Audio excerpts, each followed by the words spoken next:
Бой туралы ойым, Ислам Махачев Енгерий. Ислам Махачев отто, таза отто, бірақтан да Енгерийға бір дұрыс бой көрсете алмады ғой Енгерий. Анау Дана Уайт өзі айтып отыр да, мінез жоқ. Күтіп тұр дейді да. Бірақ соның өзінде біраз бумаждап тастады, бетін қараш, бетін мүжгілеп тастады Махачевтің. Соның өзінде қалай партерға тейкдаун жасайды, бірақ тұрып кетеді, арқасын ала алмады. Исламға 77-те өте қиын болады екен. Енді келесі соперник кім болса да, Пратос болса да, Моралес болса да қиындау болады.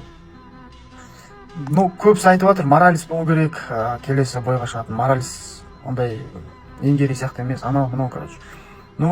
Менің ойымша, лично ағайындар, өзім ойымша да, Карлос Пратос шыққан дұрыс сияқты. Карлос Пратос өйткені соңғы 3-4 бойы технически и нокауттармен біткен ғой.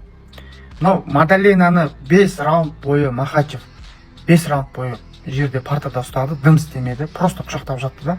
Сол Мадалинаны Пратос технический нокаут. Өздерің көрген шығарсыңдар қалай отқанын. Чисто сол үшін ғана емес, вообще в целом кішкене тәжірибесі, опыты, төбелесі қызғырақтау сияқты Моралеске қарағанда. Шон Брэдиді ұтты Моралес, Гилберт Бернс и Нил Мэдни соңғы оппозициясы. Пратостікі вообще рейтингте топта тұрған жігіттер ғой, топ 5, топ 6 соларды ұтып шықты. И Моралес Шон Брэдиді ғана ұтты топтардың арасында. Гилберт Бернс уже спад, Нил Мэдниді вообще айтпай қойын.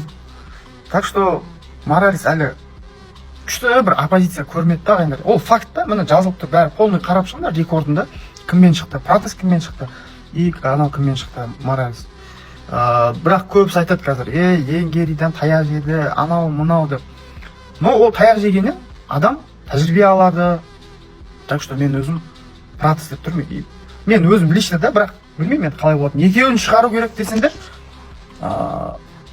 жақын арада екеуі шыға қоймайды. Өйткені октябрь айына дейін 2 айға уже UFC не қойып тастады ғой. Список уже карттар толтырып тастады. Сол карттардың арасына уже сыймайды ғой екеуі. Ноябрьде шығатын болып кетеді. Так что өз ойларын жазыңдар.